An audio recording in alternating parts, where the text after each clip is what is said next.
할렐루야. 오늘 주님의 말씀을 사모함으로 또 이 성전을 찾으신 우리 성도님들을 주님의 이름으로 환영하고 또 축복합니다.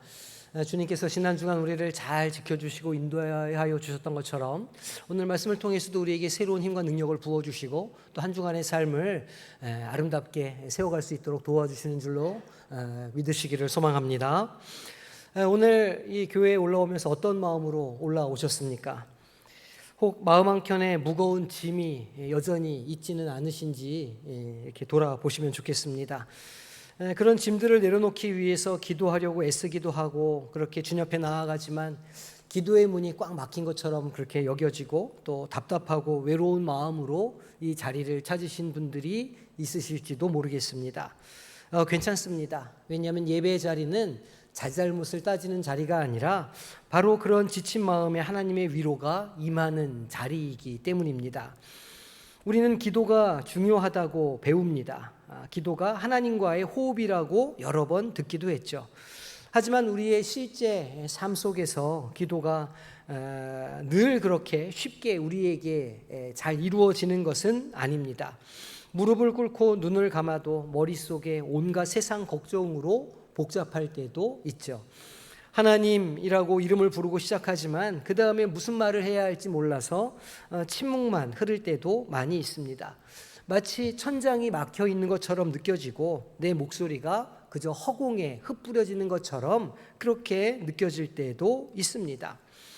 물론 우리의 필요를 아뢰는 것은 참 중요한 일입니다. 하지만 어떤 순간이 되면 하나님과의 인격적인 만남은 사라지고 마치 주문을 외우는 것 마냥 공허함이 밀려올 때도 있습니다. 그럴 때 우리는 지치게 됩니다.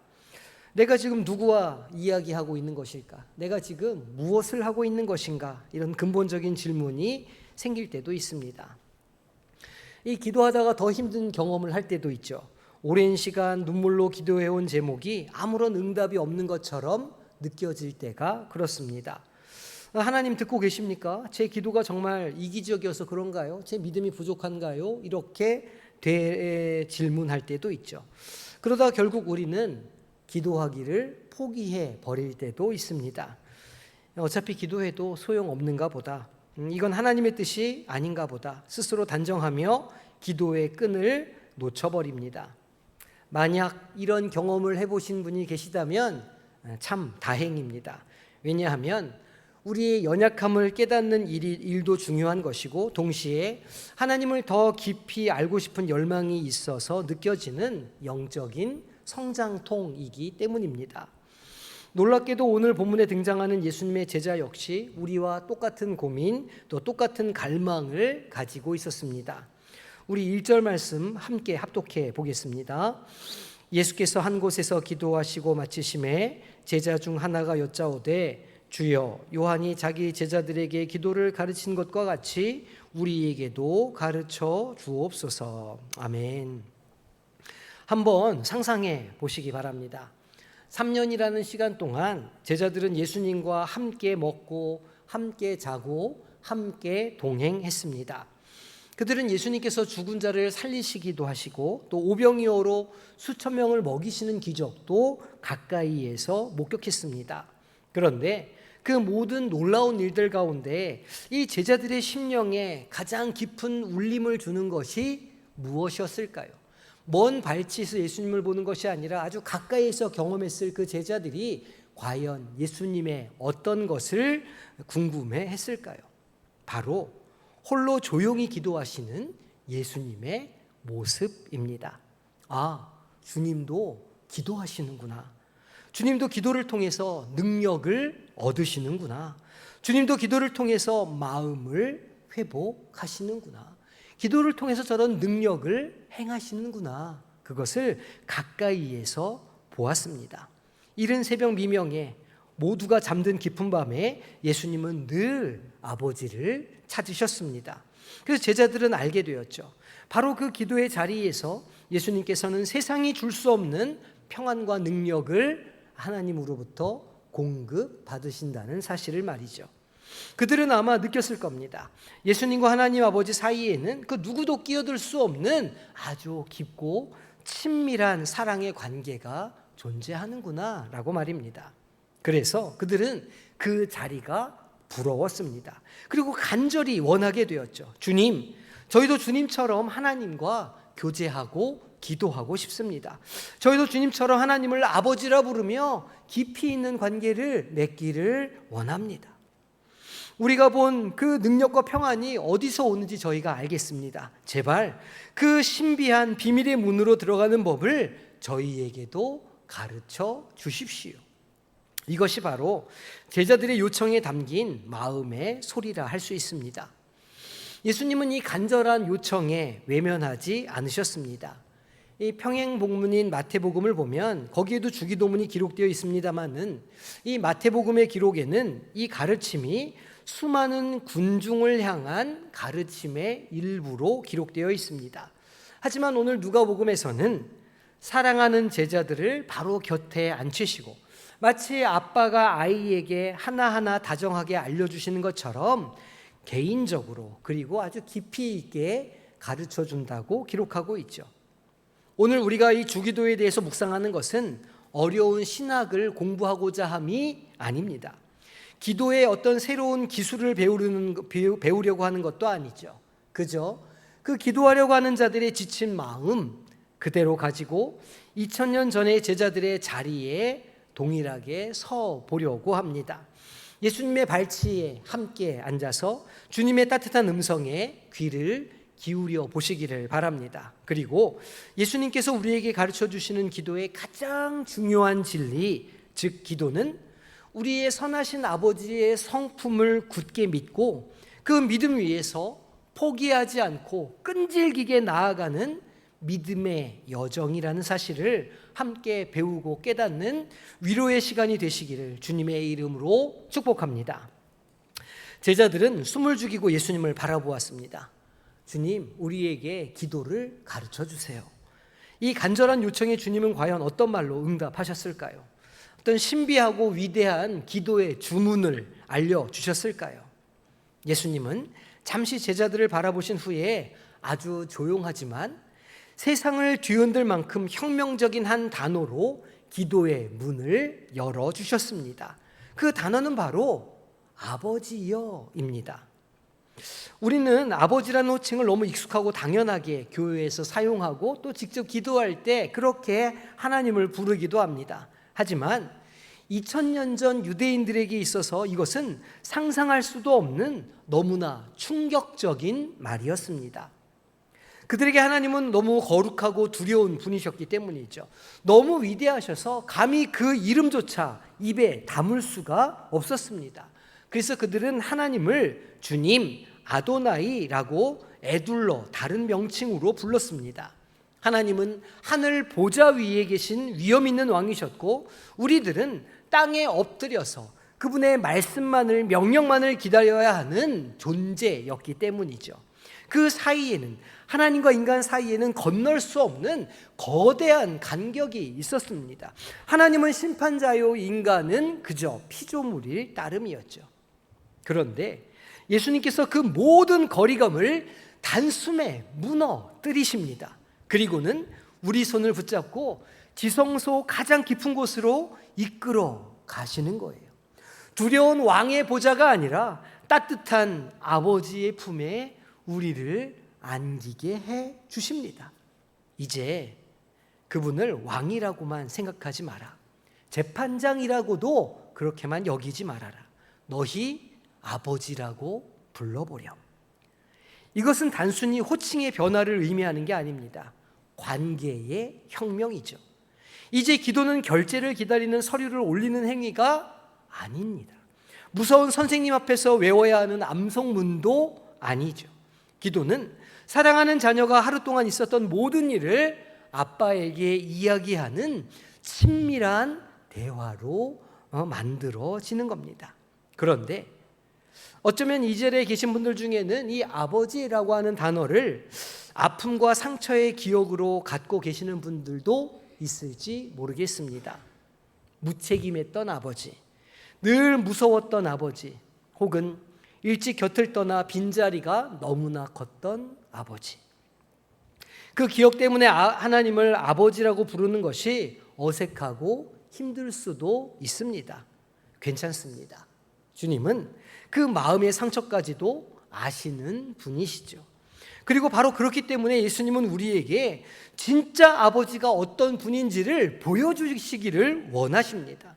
성경이 말하는 하나님 아버지는 우리의 불완전한 육신의 아버지가 기준이 아닙니다. 도리어 그 반대죠. 하늘에 계신 완전하신 우리의 아버지가 모든 아버지의 모델이 되시기 때문입니다. 우리가 평생 그리워하고 갈망했던 바로 그 완벽한 사랑의 아버지이십니다. 절대로 우리를 떠나지 않으시고 우리의 있는 모습 그대로를 받아주시며 우리의 가장 작은 신음에도 귀 기울여 주시는 아버지, 예수님은 바로 그 진짜 아버지께 나아가는 길을 우리에게 열어주고 계십니다. 이 선하신 아버지께 우리는 이제 무엇을 이야기할 수 있을까요? 예수님은 기도의 순서를 우리에게 가르쳐 주십니다. 놀랍게도 우리의 다급한 문제부터 아뢰라 말씀하지 않으십니다. 우리 2절 하반절 말씀을 함께 읽겠습니다. 이름이 거룩히 여김을 받으시오며 나라가 임하시오며. 이것은 우리의 간절한 필요를 무시하시는 말씀이 아닙니다. 도리어 우리를 자유롭게 하는 지혜로운 방법이죠. 우리의 삶이 왜 이렇게 매일 불안하고 복잡하고 무거울까요? 그것은 내 이름이 높아지기를 바라고 내가 원하는 대로 내 나라를 세우려고 애쓰기 때문입니다. 그 여리고 작은 어깨에 너무 많은 짐을 지고 있기 때문이죠. 그래서 주님은 말씀하십니다. 이제 그 무거운 짐을 좀 내려놓지 않겠니? 너의 작은 왕국을 지키려고 애쓰지 않아도 돼. 우리가 하나님의 나라를 바라보면 하나님의 은혜가 우리 가운데 임합니다. 주님께서 말씀하십니다. 더 크고 완전한 나의 나라를 먼저 구해보겠니? 너의 삶의 주인이 내가 되도록 마음을 좀 나에게 줄 수 있어? 이렇게 주님 앞에 나아가며 주님의 통치를 먼저 구할 때에 비로소 피조물인 우리의 삶은 제자리를 찾고 참된 평화를 누리게 됩니다. 그렇게 하나님의 나라에 우리의 삶을 맡겨드릴 때 비로소 우리는 진정한 자유함 속에서 우리의 필요를 하나님께 아뢰일 수 있게 되죠. 우리에게 날마다 일용할 양식을 주시옵고, 이것은 하루치의 은혜를 구하는 믿음의 고백입니다. 내일 일을 염려하며 근심하며 쌓아두는 인생이 아니라 매일매일 아버지의 신실한 공급을 신뢰하며 살아가는 자녀된 삶을 말합니다. 우리가 우리에게 죄 지은 모든 사람을 용서하오니 우리의 죄도 사하여 주시옵고, 이것은 아버지의 용서를 받은 자녀로서, 아버지의 사랑을 듬뿍 받는 자녀로서 그 사랑과 용서의 은혜를 다른 이들에게 흘려보내며 살아가는 사랑의 전달자요 계승자의 삶을 말합니다. 마지막으로 우리를 시험에 들게 하지 마시옵소서 하라 말씀합니다. 이것은 나의 연약함을 솔직하게 아뢰며 아버지의 강한 손이 나를 붙들어 주시기를 의지하는 겸손한 간구입니다. 사랑하는 성도 여러분, 예수님께서 가르쳐 주신 기도는 참으로 놀랍고 단순하며 깊이가 있습니다. 기도의 핵심은 유창한 언변이나 뜨거운 감정에 있는 것이 아니에요. 기도의 첫걸음은 지금 내가 말을 건네는 분이 바로 나보다 나를 더 잘 아시고 나를 더 사랑하시는 선하신 아버지라는 사실을 믿는 데 있습니다. 오늘 기도하실 때 다른 어떤 말보다 먼저 조용히 고백하시기를 바랍니다. 아버지, 사랑하는 나의 아버지, 나를 아시는 나의 아버지, 나보다 나를 더 잘 아시는 나의 아버지. 그 한마디에 담긴 사랑과 신뢰가 우리의 닫혔던 기도의 문을 활짝 열어주는 시작이 되는 줄로 믿으시기를 소망합니다. 우리가 기도하는 대상이 우리를 자녀 삼으신 따뜻한 아버지라는 사실을 우리가 확신하고 믿을 때 우리 마음에는 위로와 안도감이 찾아오게 됩니다. 이제 우리는 더 이상 두려움 없이 하나님께 나아갈 수 있죠. 그런데 여기에서 또 하나의 질문이 생겨납니다. 그러면 그 아버지께 어떤 마음으로, 어떤 자세로 나아가야 할까? 특히 우리의 기도가 절박할 때, 현실의 문이 굳게 닫힌 것처럼 보일 때 우리는 어떤 마음으로 아버지께 나아가야 하는가 하는 것이죠. 이 질문에 답하기 위해서 예수님은 우리를 아주 재미있고 도전적인 이야기 속으로 초대해 주십니다. 한번 그 이야기 속으로 들어가 보겠습니다. 칠흑같이 어두운 한 밤중입니다. 모든 집의 등불이 다 꺼져 있고 마을 전체가 깊은 잠에 빠져 들어간 시간이었습니다. 그런데 바로 그때 한 남자가 다급하게 이웃의 문을 두들깁니다. 왜 그랬을까요? 그의 집에 예고 없이 친구가 찾아왔기 때문입니다. 당시 문화에서 손님을 대접하는 것은 목숨처럼 중요한 의무였습니다. 그런데 자기의 집에는 그 친구에게 내어줄 빵 한 조각이 없었습니다. 수치심과 절박함 속에서 이웃 사람에게 달려갔던 겁니다. 이 소리를 들은 잠자던 사람은 귀찮다는 듯이 대답합니다. 나를 괴롭게 하지 말게. 문은 이미 잠갔고 아이들도 다 잠자리에 들었네. 지금 일어나서 자네에게 뭘 내어줄 수가 없어. 이것은 이성적이고 합리적인 거절입니다. 상식적으로 생각해 보면 문을 두드리던 남자는 여기에서 포기하고 미안해하며 집으로 돌아가야 합니다. 그런데 그는 돌아가지 않았습니다. 도리어 더 크게 문을 두드리고 더 간절하게 외칩니다. 그는 지금 이웃이 나를 어떻게 생각하는지, 내 체면이 상하지 않는지는 전혀 신경 쓰지 않습니다. 그의 머릿속에는 오직 한 가지 생각이 있었습니다. 나에게 온 저 친구를 내가 따뜻하게 대접해야 한다. 그리고 이 집에는 분명히 빵이 있다. 내가 이 빵을 반드시 가지고 가서 이 친구를 대접해야 한다. 예수님은 이 남자의 태도를 한 단어로 요약하십니다. 바로 8절에 나오는 강청함이라는 단어죠. 여러분, 이 강청함이라는 단어를 마음에 깊이 새기시기를 바랍니다.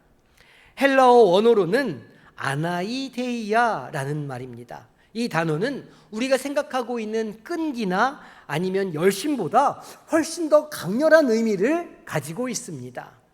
아나이데이아, 그것은 바로 부끄러움을 모르는 뻔뻔함, 체면을 차리지 않는 담대함을 뜻하는 단어입니다. 아나이데이아.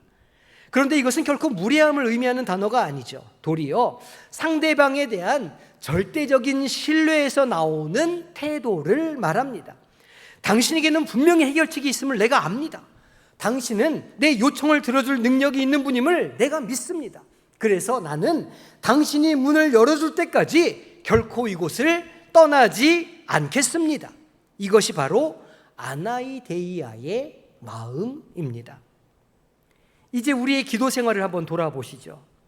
우리는 얼마나 예의 바르게 기도하고 있습니까? 한두 번 기도해보고 또 일주일 기도해보고 응답이 없으면 이거 하나님 바쁘신데 제가 죄송했습니다. 이렇게 너무 쉽게 물러서는 것은 아니신가요? 마치 하나님을 귀찮게 해드리면 안 되는 것처럼 우리는 너무나 소심하게 깰까봐 문을 두드리다가 끝냅니다.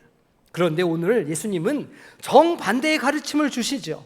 그렇게 기도하지 말아라. 체면을 차리지 말아라. 부끄러워하지 말아라. 나를 향한 너의 그 믿음이 그저 예의를 차리는 수준이 아님을 내게 보여다오.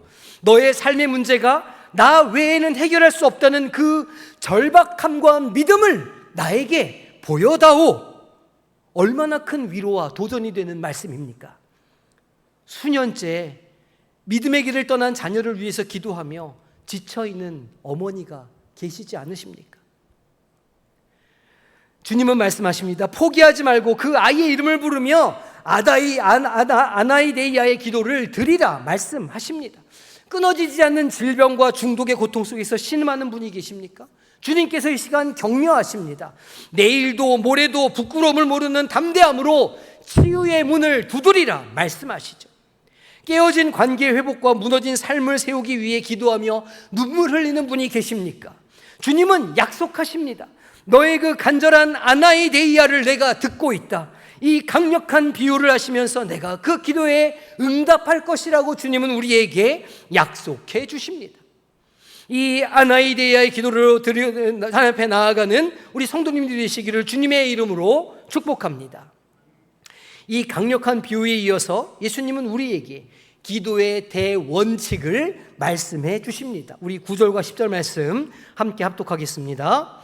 내가 또 너희에게 이르노니 구하라 그러면 너희에게 주실 것이요 찾으라 그러면 찾아낼 것이요 문을 두드리라 그러면 너희에게 열릴 것이니 구하는 이마다 받을 것이요 찾는 이는 찾아낼 것이요 두드리는 이에게는 열릴 것이니라. 아멘. 여기에서 구하고 찾고 두드리는 행위는 모두 헬라어 현재형으로 사용되었습니다. 이건 그냥 한번 해보라 그런 의미가 아닙니다. 계속해서 구하고 멈추지 말고 찾고 포기하지 말고 두드리라 라고 하는 강력한 명령이죠. 이것이 바로 한밤중 친구의 비유가 우리에게 가르쳐주는 기도의 자세입니다. 우리의 끈질김은 하나님을 귀찮게 하는 행위가 아니라 하나님의 선하심과 능력을 온전히 신뢰한다는 믿음의 표현이라는 것을 믿으시기를 소망합니다. 이제 이 자리에서 우리는 마음속에 한 가지 질문이 더 생기게 됩니다. 우리가 정말 그렇게까지 뻔뻔하게 매달려도 괜찮은 걸까? 하나님께서 우리를 이렇게 좀 내치시는 것은 아닐까 하고 말이죠. 우리가 끈질기게 문을 두드려야 하는 이유가 정말 하나님을 성가시게 하는 것일까요? 그렇지 않습니다. 예수님은 우리의 그런 오해를 막으시기 위해서 두 번째 비유를 우리에게 주십니다. 너희 중에 아버지자 된 자로서 누가 아들이 생선을 달라 하는데 생선 대신에 뱀을 주며 알을 달라 하는데 전갈을 주겠느냐? 너희가 악할지라도 좋은 것을 자식에게 줄 알거든. 이 말씀이 우리의 마음을 두드립니다. 예수님은 불완전하고 죄성 많은 우리조차도 자식을 향한 본능적인 사랑이 있음을 인정하고 계십니다. 그렇다면 하물며 우리를 지으신 선하시고 완전하신 하늘 아버지께서 우리에게 어떻게 나쁜 것을 주시겠느냐 말씀하시죠. 이 비유는 앞선 비유를 뒤집습니다.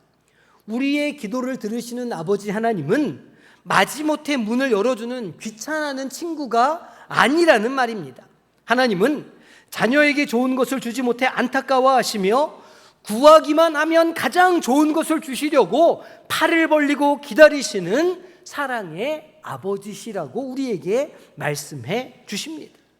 그리고 이제 이 가르침의 가장 빛나는 말씀을 우리에게 주십니다. 우리 13절 말씀 합독하겠습니다. 너희가 악할지라도 좋은 것을 자식에게 줄 알거든 하물며 너희 하늘 아버지께서 구하는 자에게 성령을 주시지 않겠느냐 하시니라. 아멘. 마태복음에서는 똑같은 비유의 결론이 좋은 것이라고 되어 있지만 누가는 그 좋은 것의 실체가 바로 성령이라 못 박아서 우리에게 전해줍니다. 이것이 오늘 우리가 붙들고 돌아가야 할 위대한 약속의 말씀입니다. 우리가 눈물로 구하고 애타게 찾고 포기하지 않고 문을 두드릴 때에 하늘 아버지는 우리가 기도 목록에 적어놓은 그 문제의 해결만을 콕 집어주시는 분이 아니라 그것들을 포함해서 그것과는 비교할 수 없는 가장 좋은 선물, 바로 하나님 자신을, 성령을 우리에게 주시는 분이시라 말씀해주고 계십니다. 성령님은 우리가 지쳐 더 이상 기도할 수 없을 때 우리를 대신해서 기도해 주시는 분이시며 우리가 기다리는 동안 우리 곁에서 위로하시고 끝까지 믿음을 지킬 수 있도록 힘과 능력을 부어주시는 분이십니다. 사랑하는 성도 여러분, 말씀을 맺습니다. 혹시 삶의 문제 앞에서 기도의 끈을 놓으려고 하고 계시지는 않으십니까? 응답 없는 기도에 지쳐서 이제는 포기해야겠다고 마음을 먹으시는 것은 아닙니까? 오늘 예수님의 음성을 들으시기를 소망합니다. 괜찮아. 다시 시작해 볼래? 너는 혼자가 아니야. 아버지라고 부르며 너의 아버지께로 나아가 보렴. 그리고 그 선하심을 믿고 부끄러워하지 말고 담대하게 문을 두드려줘. 우리가 믿음으로 나아갈 때 아버지는 결코 우리를 빈손으로 돌려보내지 않으실 줄로 믿으시기를 소망합니다. 이제부터 우리의 기도가 단지 문제 해결을 넘어서서 가장 좋으신 아버지 하나님을 더 깊이 만나게 되는 축복의 통로가 되기를, 그래서 성령의 능력으로 모든 상황을 믿음으로 이겨내는 여러분들이 되시기를 주님의 이름으로 축원합니다. 기도하겠습니다. 하나님 감사합니다. 오늘 우리를 불러주시고 예배의 자리로, 성찬의 자리로 나아가게 하여 주셨습니다. 주님 앞에 나아갈 때 아버지 되심을 믿고 의지하며 나아가게 하여 주시고, 후히 주시고 꾸짖지 아니하시는 은혜를 날마다 시마다 받아 누리는 우리 모두가 되게 하여 주시옵소서. 예수님의 이름으로 기도하옵나이다. 아멘.